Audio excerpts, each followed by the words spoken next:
तो फिल्म की शुरुआत में हम एक कपल को देखते हैं, शिवांगी और वीर, जो कि आजकल लंदन में रहते थे क्योंकि वीर लंदन में पढ़ाई करता था। वीर और शिवांगी दोनों ही इंडिया की रॉयल फैमिलीज में से थे और लंदन में भी अपनी एक लग्जरी लाइफ गुजार रहे थे। एक दिन हम लिखते हैं कि वीर को इंडिया से एक लेटर रिसीव होता है, जिस लेटर के साथ उसे एक पेंडेंट भी भेजा गया था और ये एक गिफ्ट था। वीर इस गिफ्ट को लेकर बहुत खुश हुआ। वो नहीं जानता था कि इस पेंडेंट के पीछे आखिर राज क्या है। रात होते ही उस पेंडेंट में अजीबोगरीब हरकतें होना शुरू हो जाते हैं और पेंडेंट के अंदर से हम एक सोल को बाहर निकलता हुआ देखते हैं, डार्क शेडो यानी किसी भूत को बाहर निकलता हुआ देखते हैं। और इतने में ही हमें वीर को दिखाया जाता है जैसे किसी की हंसने की आवाजें आ रही थी। ये सुनकर वीर डरकर उठ जाता है। उसने देखा कि शिवांगी तो उसके पास ही लेटी हुई थी। आवाज का पीछा करते हुए वो बाथरूम में गया, लेकिन वहाँ भी कोई नहीं था।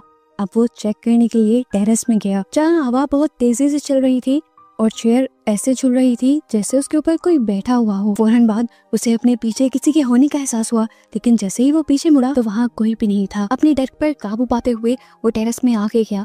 उसने नीचे भी हर जगह देखा, लेकिन उसे कोई इंसान भी नजर नहीं आया जिसके हंसने की आवाज उसे आ रही हो। सारी अपनी सोचों को झड़कते हुए वो वापस सोने के लिए बेड पर जाकर लेट गया और इससे पहले कि सो पाता, एकदम से कुछ खून की बूंदें उसके मुंह पर आके गिरती हैं, जिन्हें वो देखने के लिए सीधा हुआ ही कि अचानक एक साया उसकी बॉडी के अंदर चला गया। और फिर अगले ही दिन से वीर की हालत बिगड़ने लगी, यहाँ तक कि शिवांगी ने उसे हॉस्पिटल में एडमिट करवा दिया। हॉस्पिटल में उसका इलाज तो चलता रहा, लेकिन उसकी हालत और भी दिन ब दिन बदतर होती चली गई। कभी उसकी बॉडी मुड़ने लगती तो कभी उसकी बॉडी पर ग्रीन कलर के निशान आ जाते और कभी तो उसकी आंखें भी पूरी काली पड़ जाती थीं। शिवांगी के पूछने पर डॉक्टर बताता है कि वीर को टेटनस हो गया है, जिसका इलाज इस टाइम पर है ही नहीं। और ये सुनकर शिवांगी टूट जाती है।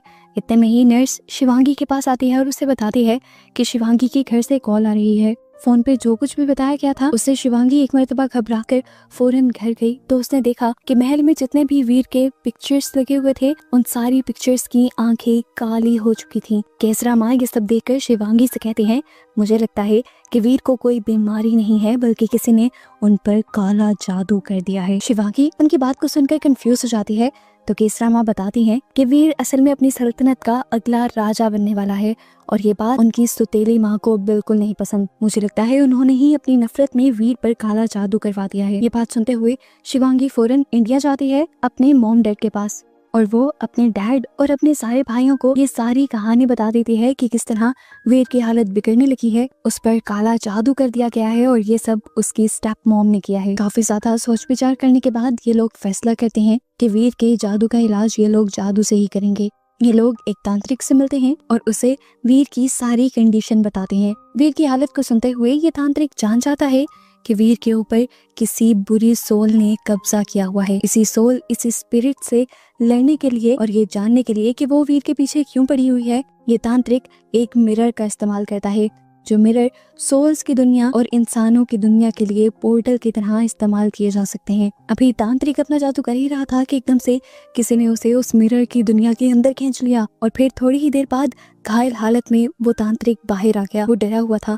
उसने सबको बताया कि जो भी चीज वीर के पीछे पड़ी हुई है वो बहुत ही ज्यादा ताकतवर है, मैं उससे नहीं लड़ सकता। वो शिवांगी की फैमिली से कहते हैं कि मैं तो इस मुश्किल का हल नहीं निकाल सकता, लेकिन हाँ कोई है जो इस सारी मुश्किल को हल कर सकता है, मैं और पापा, जिसका असली नाम जय सिंह गुज्जर है। ये नाम सुनते ही सभी लोग परेशान से हो जाते हैं, खुद शिवांगी भी। सीन कट होकर फ्लैशबैक में हमें दिखाया जाता है कि असल में जय और शिवांगी आपस में दोस्त थे। वो एक दूसरे को बहुत ज्यादा प्यार किया करते थे और एक दिन शिवांगी के अंकल जय और शिवांगी को एक साथ देख लेते हैं। वो शिवांगी को धमकी देते हैं कि वो उनकी एक गरीब आदमी से दोस्ती की बात उसके घर जाके उसके पेरेंट्स को बता देंगे और अगर शिवांगी चाहती है कि उसके अंकल ऐसा ना करें तो उसके अंकल उसके ऊपर बहुत ही गंदी शर्त रख देते हैं कि शिवांगी उससे दोस्ती कर ले। वो सीधा सीधा शिवांगी को ब्लैकमेल रहे थे, लेकिन जब शिवांगी उनके ब्लैकमेल में नहीं आती तो शिवांगी के अंकल उसके साथ जबरदस्ती करने की कोशिश करते हैं। शुक्र है कि ठीक वक्त पर जय आकर शिवांगी को बचा लेता है और उसके अंकल के किए की सजा उसे यहीं पर देने लग जाता है। वो उसे इतना मारता है कि आखिर अंकल की सांस रुकने लगती है और शिवांगी जय को पीछे कर देती है। शिवांगी के कहने पर जय ने उसे छोड़ तो दिया था, लेकिन वो नहीं जानती थी कि उसके अंकल बहुत ही ज्यादा घटिया हैं। वो घर जाकर शिवांगी के डैड को ही बहुत ज्यादा भड़का देते हैं और जय के ऊपर केस भी कर देते हैं। अब क्योंकि जय ने रॉयल फैमिली के एक मेंबर को मारा था तो सजा तो बहुत बड़ी बनती थी। कोर्ट में शिवांगी की भी गवाही मांगी जाती है, जो उस टाइम उस स्पॉट पे थी। जय को लगता था कि शिवांगी उसका साथ देगी, लेकिन इस वक्त शिवांगी ने उसे धोखा दे दिया, उसका एतबार तोड़ दिया और कोर्ट में उसको बचाने के बजाय उसी पे इल्जाम लगा दिया कि जय ही उसके साथ जबरदस्ती करने की कोशिश कर रहा था और ठीक वक्त पर अंकल ने आकर उसे बचाया। और ऐसे जय को 5 साल की सजा सुना दी जाती है और बस यही चीज जय का गुस्सा बढ़ा देती है। 5 साल वो जेल में रहा और जब वो वापस निकला तो वो जय नहीं रहा था जो वो पहले था। सीन कट होकर प्रेजेंट में हमें दोबारा जय को दिखाया जाता है, जो अब एक ऐसी लड़की का इलाज कर रहा था जिसकी कल शादी थी और उसके ऊपर एक सोल ने कब्जा कर लिया था। उसका मुंह हाथ सब कुछ डिमोनिक हो चुका था। जय अपनी पावर्स का यूज करते हुए उस लड़की के ऊपर से उस सोल को निकाल कर अपने कब्जे में कर लेता है और आखिर वो लड़की ठीक हो जाती है। उस लड़की की जान बचते ही उसके मॉम डैड खुश हो जाते हैं, क्योंकि अगले दिन उनकी शादी थी और उनकी इज्जत का भी मसला था। इन लोगों ने जय को उसके पैसे भी देने की कोशिश की, लेकिन जय ने कहा कि मैं ये सब पैसों के लिए नहीं करता, बल्कि लोगों की मदद करने के लिए करता हूँ। इसके बाद जय वापस घर आ गया। जय को आज भी शिवांगी के साथ बिताए वो सारे खूबसूरत पल याद थे, लेकिन ये पल अब उसे खुशी नहीं देते थे बल्कि दर्द देते थे। आज दोबारा उसके घर के बाहर शाही काठी आती है उसे लेने के लिए। जय जानता था कि ये शिवांगी की फैमिली है, इसलिए वो उनकी किसी भी तरह की मदद करने से इनकार कर देता है, लेकिन वो शाही काठी घंटों उसका इंतजार करती रहती है। और जब जय बाहर जाकर देखता है तो खुद शिवांगी उसमें बैठी हुई थी और घंटों से उसका इंतजार कर रही थी। शिवांगी को देखकर उसका भी दिल पिघल गया और अब वो शिवांगी की मदद करने के लिए मान जाता है। वो बताता है कि वैसे तो मैं इस चीज के बिल्कुल पैसे नहीं लेता, लेकिन आप लोगों से एक भारी रकम लूंगा। शिवांगी इस चीज के लिए भी मान जाती है और जय को लेकर लंदन आ जाती है, जहाँ पर वीर था। शिवांगी फौरन ही हॉस्पिटल जाती है वीर से मिलने के लिए, जहाँ पर केसरा अम्मा काफी ज्यादा दुखी बैठी हुई थी। वो शिवांगी को वार्न करती है कि तुम अंदर मत जाना, तुम वीर को मत देखना, लेकिन शिवांगी तड़प रही थी। वो जाकर जब वीर की बॉडी से कपड़ा हटाती है तो खुद शॉक रह जाती है। उसकी बॉडी ट्विस्टेड थी, उसका सर पाँव में जकड़ा गया था और उसके हाथ पाँव नीले पड़ चुके थे। ये सब जय भी देख लेता है और शिवांगी को बताता है कि वीर को किसी बहुत ही बुरी डिमोनिक यानी शैतानी सोल ने पोसेस किया हुआ है, जो वीर की उम्र के साथ साथ उसके जिस्म की ताकत दिखा रही है। अगर वीर की जान बचानी है तो 1 हफ्ते के अंदर अंदर उसका इलाज करना होगा। जय शिवांगी से कहता है कि वीर को फौरन हॉस्पिटल से बाहर निकाल कर घर ले आओ, लेकिन डॉक्टर्स इस चीज के लिए तैयार नहीं थे, क्योंकि डॉक्टर्स भूत प्रेत पर एतबार नहीं करते थे। लेकिन जब शिवांगी डॉक्टर को वीर के कमरे में लेकर आती है तो डॉक्टर उसकी हालत देखकर डर जाते हैं, क्योंकि जय इस टाइम उसके ऊपर एक्सॉर्सिज्म करने की कोशिश कर रहा था, उसके ऊपर से सोल का पोजेशन तोड़ने की कोशिश कर रहा था। उसकी काली भयानक होती आंखें देखकर डॉक्टर्स को भी उनकी बातों पे यकीन आ जाता है और वो भी वीर को डिस्चार्ज कर देते हैं। घर आने पर शिवांगी जय को बताती है कि मुझे लगता है कि जय के ऊपर काला जादू उसकी स्टेप मॉम ने किया है। जय कहता है मैं नहीं मान सकता, जितना ताकतवर असर इस टाइम वीर के ऊपर है, 7 समुंदर पार से ऐसा जादू करना और सोल्स का इस तरह से उसे पोसेस करना पॉसिबल ही नहीं। जरूर यहाँ तक इस सोल को, इस एंटिटी को किसी मीडियम के जरिए भेजा गया है। शिवांगी पूछती है कैसा मीडियम? जय बताता है मीडियम किसी भी तरह का हो सकता है, कोई फूल, खाना, किसी भी चीज के अंदर इस सोल को डालकर उस तक भेजा गया है।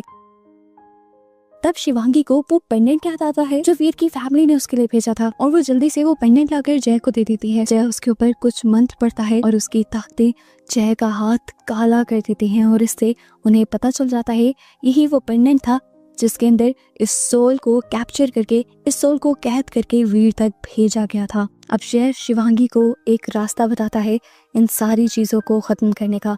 वो शिवांगी को कहता है कि तुम 3 बजे तक एक मंत्र को बोलती रहना, किसी भी हाल में तुम चुप मत करना और मैं तब तक इस पेंडेंट को ठीक 3 बजे नदी में बहा दूंगा। ये वो टाइम होता है जब दिन और रात आपस में मिल रहे होते हैं।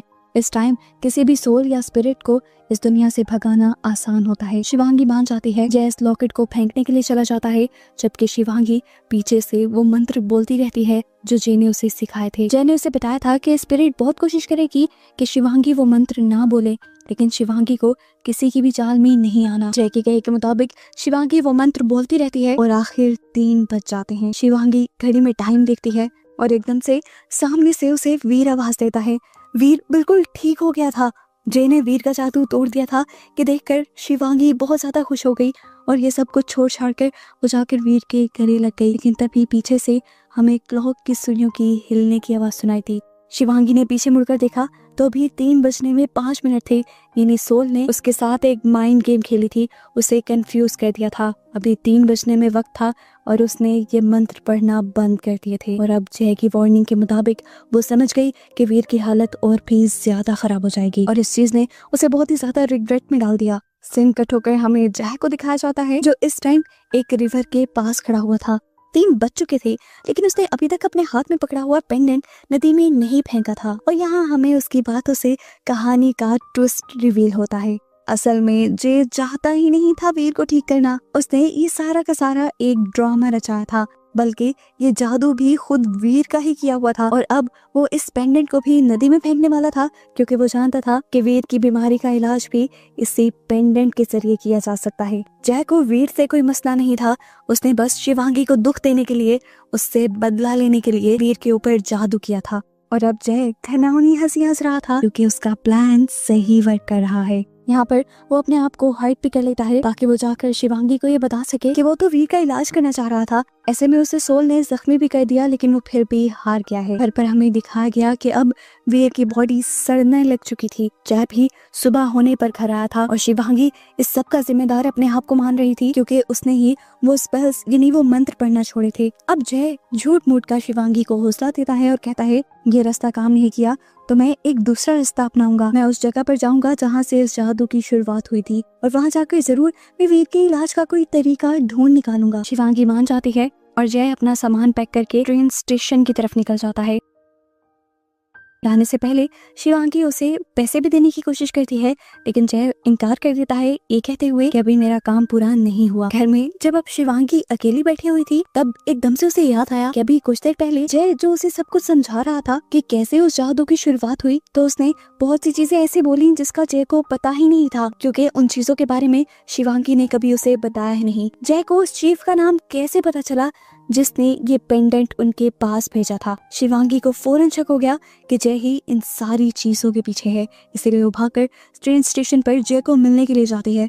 ट्रेन आने से पहले वो स्टेशन पर पहुंच भी गई और उसने जय से कहा, क्यों किया तुमने ऐसा? तुम इतने भोले हो नहीं जितने दिखते हो। मैं जान गई हूँ कि ये सब तुमने ही किया है। जय इन सारी चीजों को लेकर इनकार भी कर सकता था, लेकिन वो यहाँ एक ढीठ बन गया और अपने शैतानी हंसी हंसते हुए उसने बताया, अरे यार पता चल गया तुम्हें, देखो कितना अच्छा चल रहा था ना मेरा प्लान। तुमने मुझे उस वक्त छोड़ा जब मैं तुमसे प्यार करता था, मुझे तुम पर भरोसा था, पर तुमने क्या किया? तुमने अपना असल चेहरा मुझे दिखा दिया। तुमने दिखा दिया कि अमीर लोग खुद गर्ज होते हैं और बस तुमसे बदला लेने के लिए मैंने ये सब किया।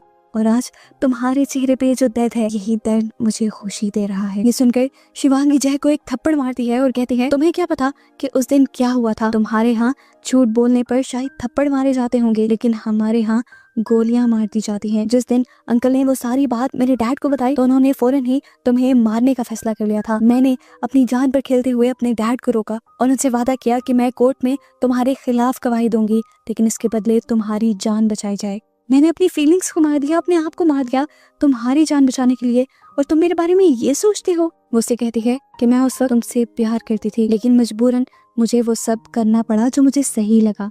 जय की अब आंखें खुल चुकी थी। उसे अफसोस हो रहा था कि वो अपनी नफरत में कहाँ तक आ गया, ये सोचे बगैर कि शिवांगी ने ऐसा किया क्यों होगा। अपने गिल्ट और रिग्रेट को कम करने के लिए अब वो फैसला कर लेता है कि वो वीर की जान बचा कर रहेगा। वो अब महल वापस आ जाता है और वीर को ठीक करने के कई तरीके आजमाता है, लेकिन हर बार हर तरीका नाकाम हो जाता है। यहाँ तक कि अब वो स्पिरिट जिसको उसी ने स्पिरिट की दुनिया से बुलाया था, वो उसी के कब्जे में नहीं रही थी। वो अब जय को भी तंग करने लगी थी और जय इस चीज से परेशान होकर शिवांगी को बताता है, मैं अपनी नफरत में इतने आगे निकल आया कि मैंने वीर को ठीक करने के सारे रास्ते भी बंद कर दिए, ये सोचे बगैर कि अगर मुझे ये सब ठीक करना पड़ भी गया तो मैं कैसे करूंगा। वो सच्चाई बता देता है कि वीर को ठीक करने के लिए उसे पेंडेंट की जरूरत है, जो पेंडेंट उसने पानी में गिरा दिया था। और अब मुझे क्या करना है ये मुझे अपने गुरु से ही पूछना पड़ेगा। शिवांगी कहती है तो इसमें मुश्किल क्या है, तुम जाओ और उनसे पूछ लो। लेकिन मुश्किल ये थी कि उसके गुरु अब मर चुके थे, जिनसे बात करने के लिए वो एक तरीका आजमाता है और अपनी सोल को आफ्टर वर्ल्ड में भेजने का फैसला कर देता है, जहां मरने के बाद सोल्स जाती हैं। एक रिचुअल करते हुए उसकी सोल आखिर आफ्टर वर्ल्ड में पहुंच जाती है, जहां पर उसके गुरु उससे बहुत ज्यादा नाराज थे। वो उसे कहते हैं कि मैंने तुम्हें ये सब कुछ लोगों की मदद करने के लिए सिखाया था और तुमने क्या किया, अपना बदला लेने के लिए इसका इस्तेमाल किया। गुरु से कहते हैं कि क्योंकि तुमने उस सोल को इसी वादे पे जिंदा किया है कि तुम उसे एक सोल दोगे, तो अब वो अपना मकसद पूरा हुए बगैर इस दुनिया से नहीं जाएगी। उसके रोकने के जितने भी तरीके थे गुरु जय को बता देते हैं और असली दुनिया में आकर ये सारी बातें जय शिवांगी को बताता है। गुरु ने उन्हें एक ऐसी जगह ढूंढने को कहा था जो कोई रिलीजियस जगह हो, लेकिन जहाँ पर काफी अरसे से किसी ने इबादत ना की हो। शिवांगी अपने ड्राइवर को बुलाकर ऐसी जगह के बारे में पूछती है तो ड्राइवर उसे एक ऐसी चर्च के बारे में बता देता है जहाँ पर आज तक कोई नहीं जाता, और इसी चर्च का नाम नो मून हिल था, क्योंकि इस चर्च से मून नजर नहीं आता था। ये ठीक वही जगह थी जिस जगह के बारे में गुरु ने एक छुपा हुआ मैसेज दिया था कि वहाँ पर वीर का इलाज मिल जाएगा। ये लोग बिना वक्साए किए उस चर्च में चले जाते हैं और वहाँ इनकी मुलाकात होती है एक अजीब सी लेडी से। यहाँ आते ही इन लोगों की कुछ भी बताने से पहले उस औरत ने ही इन्हें बता दिया कि मैं जानती हूँ तुम लोग यहाँ क्यों आए हो, बड़ी देर कर दी तुम लोगों ने आते आते, मैं तो कब से तुम्हारा इंतजार कर रही थी। वो इन दोनों का मकसद जानती थी कि इन्हें वीर को ठीक करना है। औरत के कहे के मुताबिक वो पहला चाकू जाकर एक टाइम ग्लास के ऊपर मार देता है कि वो टाइम था जिस टाइम में जय को स्पिरिट वाली दुनिया के अंदर जाकर वहाँ स्पिरिट से लड़कर वापस आना था। दूसरा चाकू जय को एक मिरर के ऊपर मारना था, जहाँ से फिर स्पिरिट्स की दुनिया का पोर्टल खुल जाता, और तीसरे चाकू से वो उस एंटिटी को मार सकता था। इस सोल को मारने के बाद इन्हें वो पेंडेंट लेना था जिस पेंडेंट के ऊपर जय ने उस सोल को कैद किया था, और उस पेंडेंट के चलते ही वीर ठीक हो जाता। उस औरत के कहने के मुताबिक वीर अब उस शीशे के ऊपर खंजर चलाते हुए सोल्स के पोर्टल के अंदर चला जाता है, जहां उसका सामना हो जाता है उसी स्पिरिट से जो उसके हाथ से निकल गई थी। इन दोनों के दरमियान में खूब लड़ाई होती है और स्पिरिट जय को कंफ्यूज करने के लिए बार बार अपने आप को गायब कर लेती है और जय के ऊपर हमला करती है। इन हमलों से जय काफी जख्मी हो चुका था, लेकिन वो अपने जादुई मंत्रों की वजह से अभी तक जिंदा था। बाहर उसने शिवांगी को एक नारियल देकर बिठाया हुआ था, क्योंकि जब तक शिवांगी के हाथ में वो जादुई नारियल था वो सोल पोर्टल को पार करते हुए इस असली दुनिया में नहीं आ सकती थी। अब बाहर शिवांगी को एक झटका लगता है और उसके हाथ से वो नारियल गिर जाता है। इस चीज की खबर जय को भी हो चुकी थी। अब जय ने अपना खून निकाला और अपना खून यहाँ चारों तरफ फेंक दिया। खून के कतरे उस एंटिटी के ऊपर गिरने की वजह से वो जय को नजर आने लगी, और जय ने बिना वक्साए किए उस तीसरे चाकू से उस एंटिटी के दिल पर हमला करते हुए आखिर उसे मारने की कोशिश की। लेकिन ये हमला भी उस एंटिटी को पूरी तरह मार ना पाया। इससे पहले कि वो एंटिटी दुनिया के पोर्टल को पार कर लेती, उस एंटिटी के हाथ से जय वो पेंडेंट खींचकर शिवांगी की तरफ फेंक देता है और फिर अपने हाथ में पकड़े हुए चाकू से वो शीशा ही तोड़ देता है जो दुनिया में आने का पोर्टल था। ऐसे सभी लोगों को बचाने के लिए जय उसी दुनिया में कैद हो गया था। पोर्टल के टूटते हुए शीशे से आखिरी मर्तबा शिवांगी ने उसे देखा। वो मुस्कुरा रहा था, ऐसे जैसे उसका मकसद पूरा हो गया हो। शिवांगी ने भी जल्दी से वो पेंडेंट जला दिया था, जिसकी वजह से अब वीर भी पहले की तरह ठीक हो गया था। उसकी जान बच गई थी और इसीलिए शिवांगी बहुत ज्यादा खुश थी। काफी दिन यूं ही गुजर जाते हैं और मूवी के पोस्ट क्रेडिट सीन में हमें दिखाया जाता है कि शिवांगी को एक लेटर मिलता है। ये जय का लेटर था, जिसमें उसने बताया हुआ था कि उसके गुरु ने उसे कहा था कि वीर की जान बचाने के लिए उन्हें एक सोल का सैक्रिफाइस करना हो। क्योंकि जय अपने किए पे बहुत ज्यादा शर्मिंदा था, इसीलिए शिवांगी की लाइफ वापस ठीक करने के लिए उसने अपनी जान की कुर्बानी देना सही समझा। शिवांगी और वीर को जब ये बात पता चलती है तो इन दोनों को बहुत ज्यादा दुख होता है, लेकिन खैर इन दोनों को ही दिखाते हुए ये मूवी यहाँ खत्म हो जाती है। पेनीवाइज उन लोगों पर अटैक कर देता है।